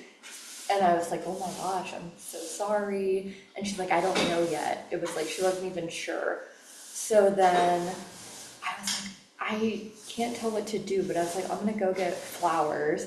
So I went and bought flowers, and then I messaged her, I was like, hey, you know, I got you flowers, and do you want a hug, or do you want me to just leave them on the porch? Because like, I want to respect, like, if you don't want to see anyone. And she's like, no, come over. And I was like, okay. And I was like, do you want Whiskey to come over, which is my dog, who she like adores. So like, we did go over there, and he had just passed. Wow. And it was crazy. Like, he was still there on the hospice bed, and I was like with her when they came in and were taking him away, and it was kind of like, wow, I think I'm really where I'm like meant to be right now. And you know, she's German, she doesn't have any family here, his family's in Kentucky, so it was just like this weird divine, like everything had to happen for like this moment to come together. And then I got home, and I was like, I don't know, I like feel like at peace about it. I'm not like super, I mean, I did cry when they like took him out because it was like really sad, and like just seeing her so upset. But I was like, I feel kind of like mostly okay. When I was getting in my head, I'm like, is that weird? And I was like, no, I don't need to like suffer to feel genuine about like being there for someone. So yeah, my intuition was like, you doing your homework today, girl. You going over to Miss Monica's house, so. Even the computer was telling you. That's what I'm saying. Yeah, Ernest, take this. I'm going over. Literally. Was it Ernest? It was Ernest, yeah. Yeah, I'm always messing him up. Oh yeah, same. Wow. That's crazy. Yeah, I mean, you know, yoga is so much of a study of death. Think about how every yoga class ends, right? We're always practicing corpse pose. We're always practicing vairagya, which is release and non-attachment. We're always trying to just focus on what we can control and make the most of that. And I'm glad you could be there for her today. Yeah, that's awesome. That's wild. And Winston? What's your dog's name? Oh, Whiskey. Whiskey. I'm sure that helped too. I saw you with a bottle of whiskey in the bar. Yeah. And I said whiskey before it. Yeah. Oh, here you go, girl. Should I bring some whiskey over? Yeah, should I bring whiskey? That's the Irish wake on St. Patty's Day.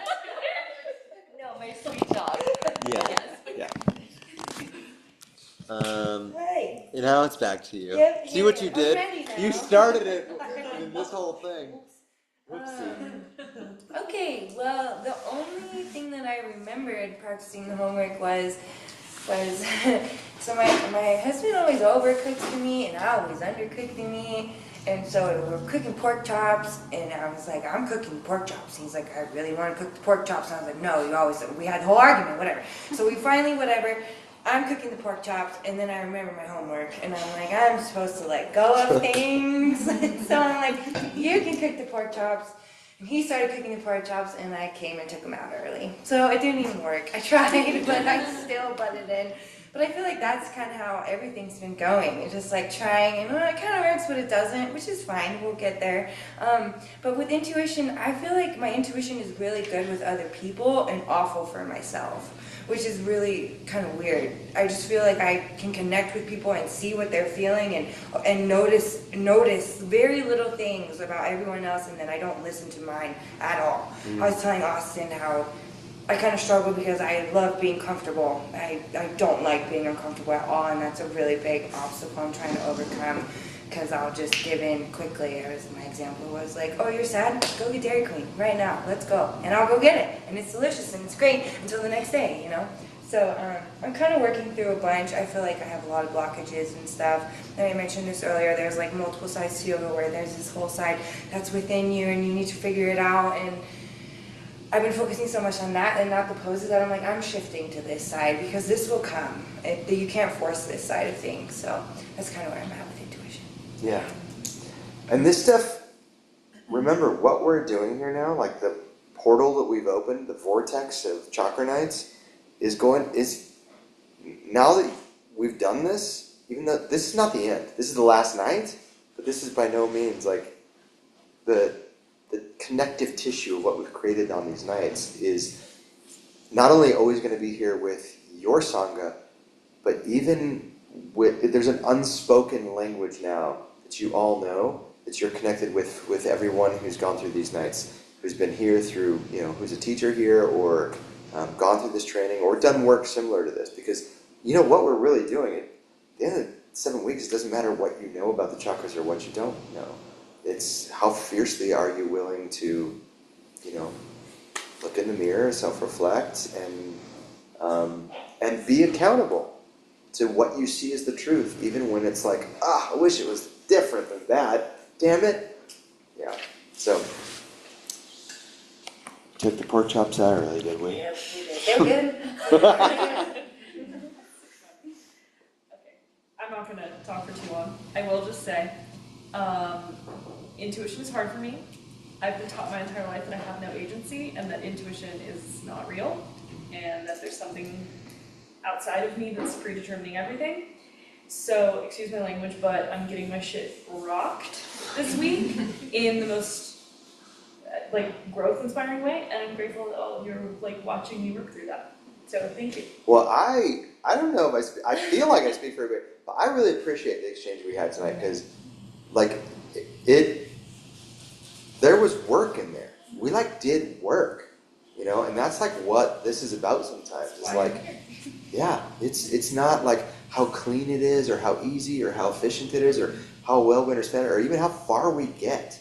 It's just you really hung in there with me in a way that just thank you for allowing me to get enough from you to understand where we were meant to meet with it tonight.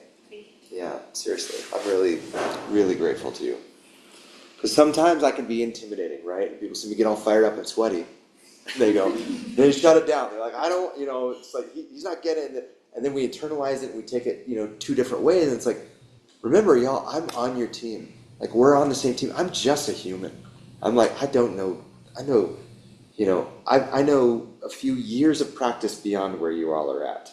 But again, where we're all going, there's still greater, vaster depths on the other side of where we're all at than that. So, thank you. Yeah, I have so much to learn from you all, too.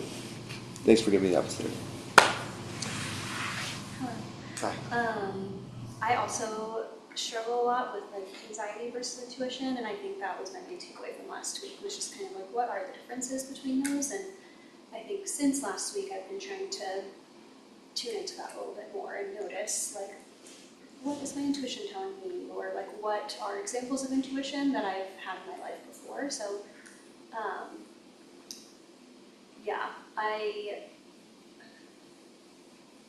I texted you all oh, it was, family stuff, whatever, and I don't want to get into that right now, but it was interesting, the timing of the world and the universe and how everything works. But the night before, I was at a friend's house, and I don't talk about my sister often, but she came up in conversation, and the conversation was very close to what my sister ended up texting me the next day, which I just thought was so weird. Holy, where is this coming from? So I kind of feel like that was an example of intuition, maybe, or maybe it was a coincidence, and I don't know, but, and then I ordered flowers for her, and they arrived yesterday, and when they did, my sister texted me, the timing, was perfect and couldn't have been better, which, to me, I was I didn't pick what time, I just asked the florist if she could make a delivery today, and so also, I'm I don't know what divine kind of intervention that was, but to me, I feel those are two practical, maybe, examples of intuition that I noticed this week. So. Well, and you bring up something interesting, too, because this being the command center, we talked earlier about how this chakra kind of works with the other chakras. This is really kind of the master chakra. So, intuition through the heart chakra. So when we're connecting here, some people that's very clear for. When I feel something is right? I know, I have a strong sense of right and wrong. When I see people causing violence to people, I'm oh my God, this is we all, if you saw somebody walking or kick a dog, right? You just, even if we were all 3-year-olds and we saw that, we don't need to be taught that is wrong. We have, that intuition flows through those other chakras easy. It's when this thing connects with the lower 3 chakras is really when it gets, that's where we need to work on the cultivation of it. And so it's just a good point you bring up, that it's intuition for some things can be very strong, while other things take work. Yeah. Intuition. This one was much harder for me to grasp than I thought it was going to be. Everyone was oh, the 3 are really simple, and these ones get a little more heady. And I was oh, I'm getting it. And this is especially the idea of anxiety versus intuition. And I actually looked up the definition of intuition, and I was kind of surprised in what it meant. And that was something that I've been chewing on throughout the week. I don't know if this was intuition, but I woke up Saturday morning, fell back asleep, had a dream I went to posture clinic, and I was why is Austin at posture clinic? And then I went to yoga for a class. And then when I came into posture clinic, I was not how I wanted my intuition to work. But yeah, isn't that so funny? I was like, what is he doing That's here? He's not what- supposed to be here. And I was like, wait, I'm not supposed to be there. So that, I don't know if that was intuition or what was going on there, but That's good stuff. So yeah, that's kind of like when I think about innately knowing and what that means to me and what kind of truth that speaks to and how it connects me with others, that's what I've really been trying to digest this week. And like just this idea of knowing without past information and trying to decipher, is this baggage, are these feelings and sensations that come up my history, or is this a sensation coming out of knowledge? How does this feel? And that, my friend, is what we have been literally talking about this entire time, is trying to use the chakras as a framework to point out the ways in which at different locations that represent different aspects of ourselves, where are the pre-existing beliefs and the conditioned thoughts versus our actual truth? Because sometimes those things are in direct conflict. And so when we're talking about the root chakra and it's about, existence and survival of one, me versus everything. Second chakra, trying to figure out what's good for me, what's bad for me. Third chakra, trying to find status in the world, trying to find just a place to put a toehold in the world, right? Like, what are my pre-existing beliefs? What are my conditioned thinking? And so often, those are the three ones that are really the kind of the three stooges of the hardest ones to get to the truth of, because so much of that falls through culture, falls through familial teaching, falls through religious training and tradition, and even falls through just the human experience. Because it also takes a great deal, if you look back at all these ancient religions, they have built into them initiation and ritual. Because humans need this. We need thresholds to cross as representation that we have gained some semblance of wisdom around what that time frame in our life meant. And when we have stripped ourselves from ceremony, from ritual, from initiation, it's really, we don't have much of a North Star. And if all of our North Star is just to be rich and powerful and successful, right? Then that means I'll do that no matter what happens to y'all. And that's spiritual poison. Right. Yeah. And also I wanted to nod at Ava and Beck. I've been meditating on what you guys said about like feeling it in your body. You guys both had mentioned that. And I think that since this kind of goes further away from language, maybe more noticing sensation was something I tried to do throughout the week. So thank you. Nice. Lovely. Okay, bring us home. Control. It's funny because I did the bed sheet 7 weeks ago on Sundays. Did the what? The bed sheets, like in my household. Yeah, gotcha. Thomas is tasked with this now because on Sundays I'm here.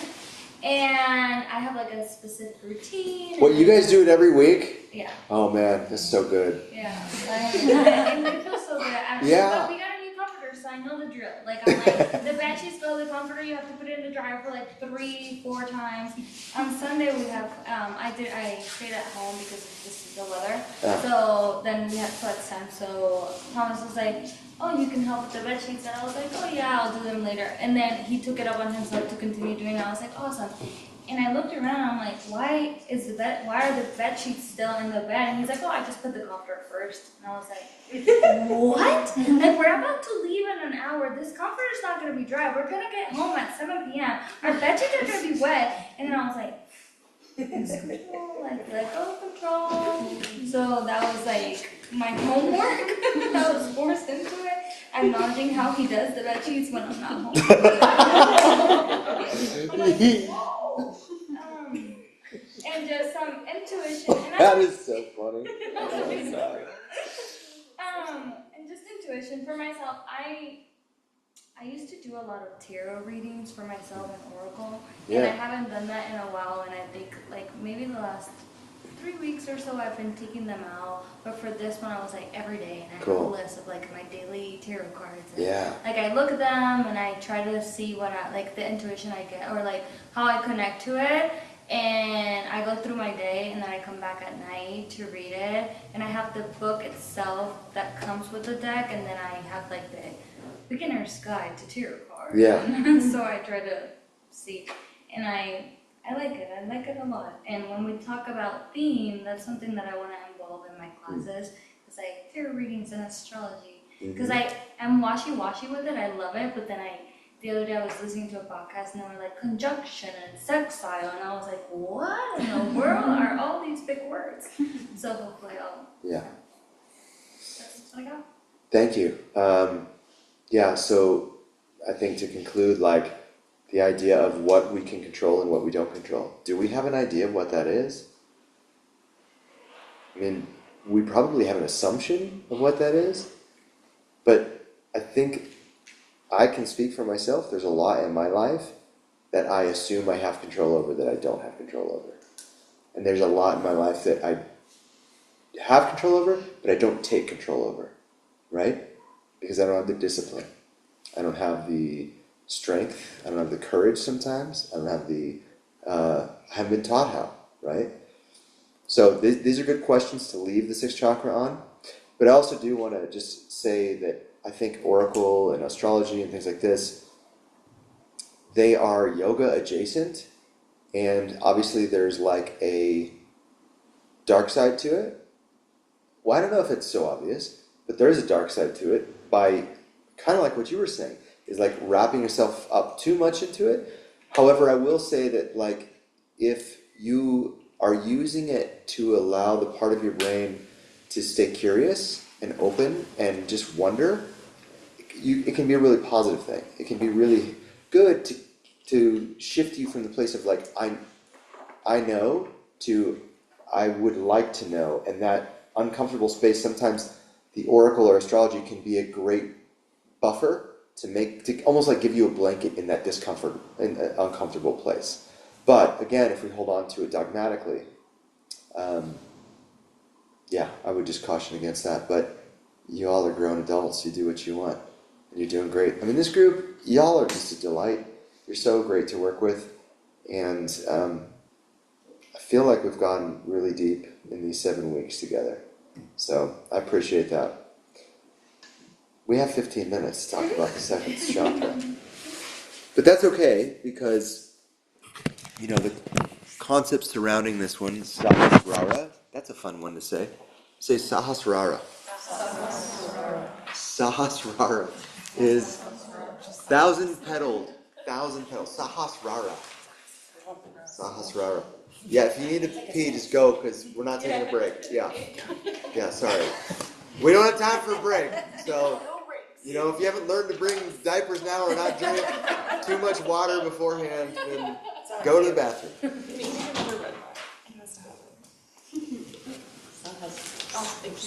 Sahasrara. Rara. Yeah.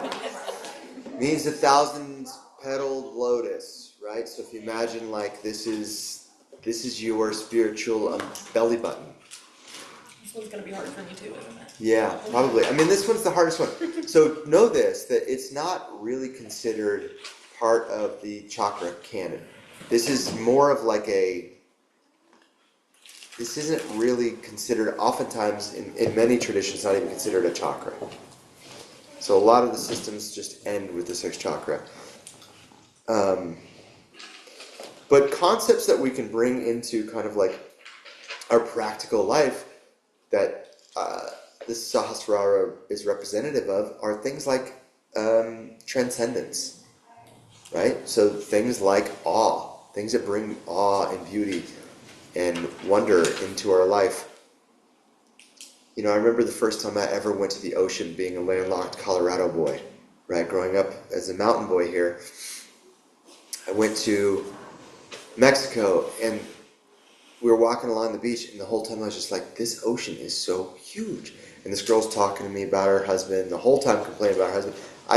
remember a word she said, because the whole time all I could think of was like, this ocean's gonna come up and suck me out, just like grab me and pull me. Like I am powerless against the vastness of this ocean, and it boggles my mind to think that it took that point in my life. I was 26, 27, to really realize like everything is that way. A volcano could go off and cover, like the volcano that's in Yosemite. You know how big that volcano was? The molten lava went all the way to Portland. That's thousands of miles away. We could just be hanging out here, all of a sudden hear a rumble and be like, what's that? And all of a sudden, just volcanic magma rolls in through the windows, and that's it. That's it for, that happened to people in Pompeii. That happened to Italians a couple thousand years ago. We know this from the archaeological record. We are in a web of the cosmology of life that is so much greater and vast than us, and it beckons this philosophy that I think is really well tuned in by something that is attributed to Albert Einstein that I think he actually said, because everybody's always attributing everything to Albert Einstein, and it's kind of like an Eleanor Roosevelt quote. She didn't say half the things people say, but I'm pretty sure he's on the record of saying this. He says, the only real philosophical quote, and I'm paraphrasing, so that makes it even worse, but the only real question that matters is whether or not you believe that the universe is a kind place or not. Because that changes everything. If you think that the universe is a hostile place, it changes everything in terms of the way that you orient yourself to the world. Versus if you think that, fundamentally, you believe that the universe has your back at the end of the day. And that, I can see why at some points in life you can really think to yourself, that is a wild bridge to gap, to think that the universe actually is not just ferocious and terrifying and scary. There's a quote by Anais Nin, as a poet, talks about the bud, right? Actually I'm getting my quotes mixed up. I think there's a Maya Angelou quote that says something like, in the end everything will be okay. So if it's not okay, it's just not the end yet, right? But does anybody know the Anais Nin quote about the bud? I've got to look this up, it's worth it. All right. I have a question while you look that up. Yeah. You said something about the crown chakra being the spiritual belly button. Can you explain what you mean by that? So it's not connected to the pranic chain. So remember the first night we were talking about the nadis? Yeah. And that's the artery system or arterial system of all the prana flowing through the body. And you have a high congestion of these nadis at certain points in the bodies that then make up the major chakras. So you have minor chakras all through the body, right? You have one right here. Those are called marma points.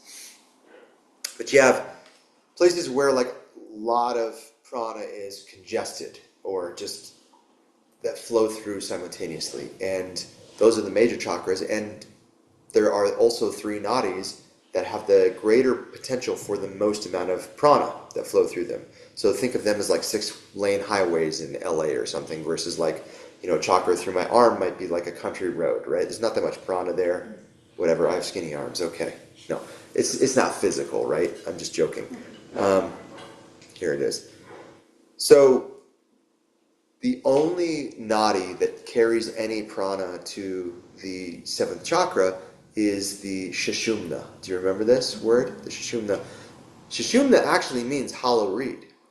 So the Sushumna is there because it's the place where when we're born, Shakti comes into the body. So when Shakti is moving down, Shakti is prana. It's just called Shakti when prana moves downward.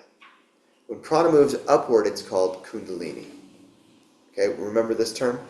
All right. So when we're born, Shakti comes in and it kind of fortifies our subtle body in conjunction with our physical body, and it becomes kind of petrified. Some of the prana becomes petrified, and then the rest of it that becomes active or activated as we mature and then stuck, and it has all these different relationships. It becomes overcharged, undercharged, balanced, stuck, flowing, circulatory, right, in the different locations of the chakras. But once it comes in and moves out, that vessel is essentially vestigial, meaning it's dormant. There's no more prana flowing in there. It's the only nadi that has access to the seventh chakra. Well, ultimately, if you do very specific and particular spiritual practices, but not just do those, but also get lucky enough to get kind of graced with the kundalini to become essentially like reverse petrified. You know, like think of like volcanic, like magma turning into molten lava, and then it goes back up and enters and then comes to the seventh chakra.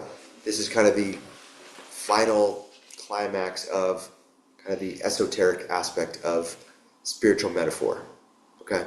So bringing prana back to the seventh chakra would be what we would call mahasamadhi, like the final completion of spiritual everything, right? Does that answer the question though? What was it? Exactly. Maybe I'm thinking about it too literally, but I don't understand what it has to do with the belly button.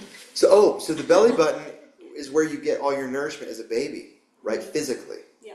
That's where we get all our spiritual energy. Okay. So when we're born, it gets cut off, right? And it's just a dormant, like, chakra. Mm-hmm. It's not really active unless we have seventh chakra experiences. So like taking too many mushrooms can activate the seventh chakra. You kind of don't want a lot of times the yogis used to get obsessed with bringing prana to the seventh chakra because they thought that was the goal. The goal is not necessarily to just bring kundalini to the seventh chakra. What a seventh chakra, so each of the upper four chakras represent obviously relationship with divine, but also divine experience or spiritual experience. The seventh chakra is spiritual experience, whereas like earlier when I was talking about like being connected to the trees and the dirt and all that, this is a fifth chakra spiritual experience. This is connecting. Whereas if I'm in a place like, have you ever felt like you're like, oh my gosh, I feel so connected to all of you, and like all these people here, yeah, I feel like you're all my brothers and sisters, and like I feel the love between us. This is the spiritual experience of the heart chakra. So the heart chakra is about brotherhood or siblinghood with all of humanity, like unconditional love, right? Feeling that way about the world, about the plants and animals, rivers and mountains, this is a fifth chakra experience. Having a connection to God in the transpersonal aspect of the divine, that could be Jesus, that could be Krishna, Shiva, whatever, right? This is a function of the sixth chakra as a spiritual experience. And the seventh chakra is the transcendent aspect of the divine. So it's this concept in yoga that's talked about through the metaphor of like a drop of water returning back to the ocean, right? We are a singular drop of water falling from the cloud, and we're born in the moment we drop out of the cloud as an individual, right? Like I have just a little spark of divine in me, but then eventually at the end of my life I splash back down at the ocean. But you can have that same experience psychologically sometimes in midlife. Sometimes it is what we would call like a hero dose of usually LSD. Actually psilocybin, it's hard to get past the fifth chakra or the sixth chakra. LSD is the one that, or sometimes DMT can take us to the seventh chakra. But you can have that experience without hijacking it with things like near-death experiences, intense breath work, so a yoga technique called Bhastrika, or sometimes people have called it transformational breath work. You can use that to have a seventh chakra experience. The thing about it that's nice is that it lets you connect to a sense of something greater than yourself. People who are really stuck in the sense of individuation, of like, everything has always been about me, it always will be about me, and that's because that's all I've ever experienced. Seventh chakra experience can be really important for them, but you don't need to keep having it. Once you have the experience, you don't need to keep exercising it. Because once you recognize that, like, oh, I'm just an individual aspect. I'm basically just a sun ray from the sun. all of us are sun rays, and we all come from the sun, and we will all return to the sun eventually. Once you kind of know that on a felt sense, you don't really need to go back to the seventh chakra over and over and over again. So in a lot of like kind of more legitimate yoga schools, if I were starting a cult, I would teach you seventh chakra experiences because it is disorienting and it's also disintegrating because you are disidentified. So when you take ayahuasca or have a near-death experience, I had a near-death experience when I was 23, and it took me years to recollect myself, to reintegrate into who I was after that. Like, it shook me to the core where, like, it brought up fundamental questions about existentialism that I didn't even ever ask before, so I didn't assume that I needed to reevaluate. I just was like, oh, I must have known these before, and then this experience happened and cut me off from it, and now I am a new person. I have to re-establish my opinion about these things. The truth is I just never thought that deeply enough about my own mortality, enough to be fatalistic enough to go, to ask some of these questions. So I think it's important for people to have a sense of knowing what that experience is, but I think sometimes people forget that there is a whole network of spiritual work that we do in relationship with each other in the tangible world that is actually so much more vital to our dharma, to our actual purpose and meaning of life, that this will always be there. So that's, this quote is, I don't even know how it relates now anymore, but I found it, so I'm going to read it. You take with it what you will. But Anais Nin says, and the day came when the risk to remain tight in the bud was more painful than the risk it took to blossom.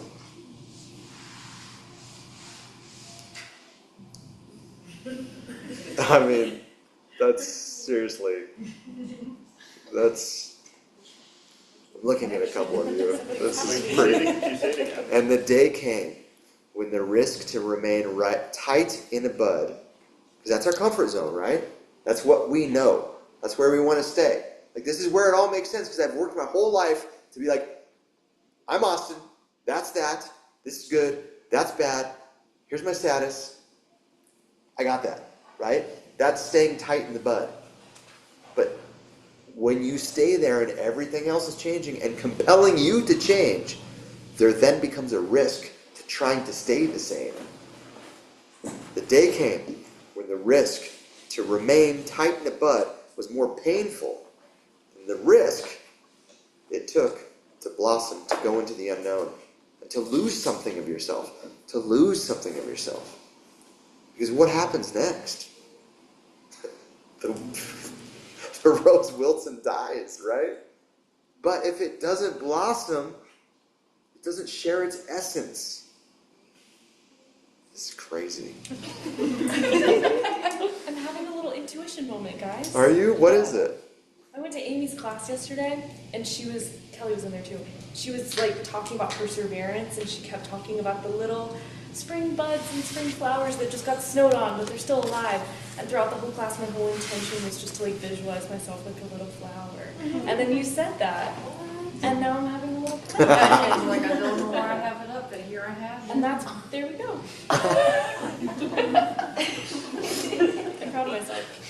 So I guess this week with the seventh chakra, stay listening to intuition, but without it needing to be like make sense. Intuition doesn't follow logic necessarily. When you had that dream, it's, you know what I mean? It's trying to give you the emotional information of like, someone's at the wrong place and it's going to have to do with this person. Yeah. But also, Austin's not going to be the one in the wrong place. Right? Like, not this time anyway. It's like my keys were jingling and I had like a clinky. Oh my god. What? And my impulse, I literally just like, I was like, get out of here. Go! I was like so aggressive about it. Yeah. I didn't mean to be so, and you were just all, you wilted away. You were all, oh, I'm so sorry. You just like snuck back into the darkness of the hall, the door like closed in front. The hall was already dark. I was like, this is weird. Like the lights were all off and everything. Yeah. So what is your relationship? Play with the relationship to the unknown still. Like, this is kind of where we started, right? I told you week 1, I said, the yogi is the one who asks the beautiful question without needing the sacrifice of... Can I read one more poem? This is coming to mind. This is another poem. Let me see if I can find it. I think it's called Move Sideways in the Light. Yeah, by David White. Here we go. Oh, you ready for this? Okay. So as you move through this week, I want you to think about what this brings up for you. Wonder and awe, right? Like, what's greater than me? What is the idea of the transcendent in the world? Because transcendent, like the transcendent aspect of the divine, is the aspect of the divine we as humans can't relate to. It's beyond. It's beyond our comprehension. But every once in a while, we'll get contact points that blow our mind. We go, whoa, the world's so much bigger than I thought it was. Or, oh my God, things are so much more beautiful than I thought they were. This food tastes so much better than food's ever tasted before, right?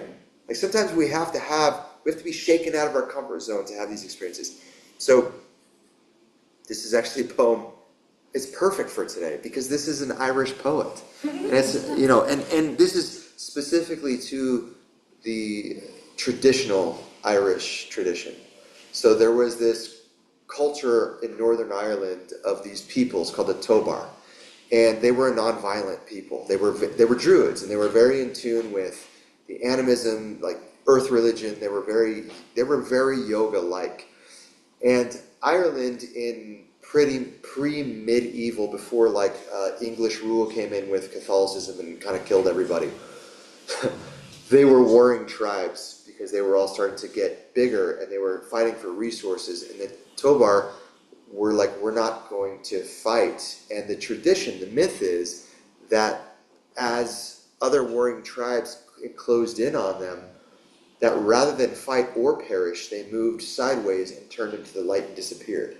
So that part of Ireland, the myth is that they still live there, but in a transcendent or liminal way. Hey, there we go, from this weekend. So here's the poem. Can I read this to close tonight? Even though I know it's 8:02. Turn sideways into the light as they say the old ones did, and disappear into the originality of it all. Turn sideways into the light as they say the old ones did, and disappear into the originality of it all. Be impatient with easy explanations, and teach that part of the mind that wants to know everything, not to begin questions it cannot answer. Be impatient with easy explanations, and teach that part of the mind that wants to know everything, not even to begin questions it cannot answer. This is where we started these nights. This is the same thing I told you. Walk the green road above the bay and the low glinting fields toward the evening sun. Let the Atlantic gleam be ahead of you and the gray light of the bay below you until you catch, down on your left, the break in the wall. For just above in the shadows, you'll find it hidden, a curved arm of rock, holding the water close to the mountains, a just lit surface smoothing a scattering of coins, and in the niche above, notes to the dead and supplications for those who still live. But for now, you are alone with the transfiguration, and ask no healing for your own, but look down as if looking through time, as if through a rent veil from the other side of the question you refuse to ask. But look down as if looking through time, as if through a rent veil from the other side of the question you refuse to ask. Here's the last part. And remember now the clear stream of generosity from which you drank, how as a child your arms could rise and your palms turn out to take the blessing of the world.